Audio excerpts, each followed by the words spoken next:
City of Denver has spent tens of millions of dollars moving people off the street and into shelters. And for a while, it really kind of seemed like they were treading water. People just cycled back out onto the streets. But now, the city says more people are moving into permanent housing than they're losing to homelessness.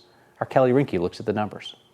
This may be Denver's best report card on its plan to end homelessness, and city council members this week noticed. Congratulations on finally flipping the outcomes to the direction we need them to be. City Councilwoman Amanda Sawyer, one of the program's toughest critics, was happy to see a different trend, considering the city has spent tens of millions of dollars moving people into shelters.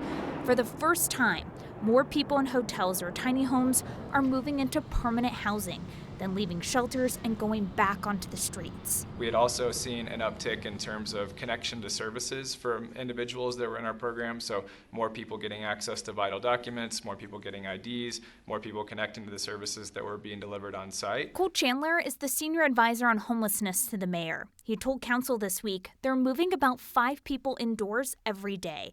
173 people moved into permanent housing over the summer, a nearly 25% increase from the previous quarter. Some people are moving into permanent supportive housing. They have that attached permanently to supportive services. The efforts of the city is made to move people from streets to safe spaces, and now from those safe spaces into permanent housing is really exactly how the homelessness response system should work. Colorado Coalition for the Homeless says the way that it is working could be even quicker if more affordable housing options were available. If we had been making the investments over the last decade in this, high need affordable housing for lower income households, we might not be quite in the crisis that we're in today. There's no doubt the Mile High City is seeing progress, with fewer tents up on the streets.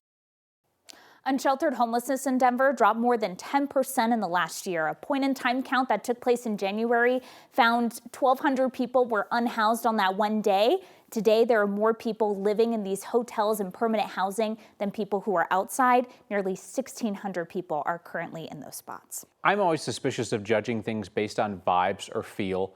But you drive around town and it feels like a different situation than it was years ago. So obviously, city makes an enormous initial investment into setting up these places for people to live temporarily. They can expand that, contract that. They're saying right now they don't have any plans to expand. So they have 1,200 units right now. They're saying they're going to stay with that, and it's because of the one-time federal funding and the city revenues. They're going to work with what they got. Kelly Rinke, thank you.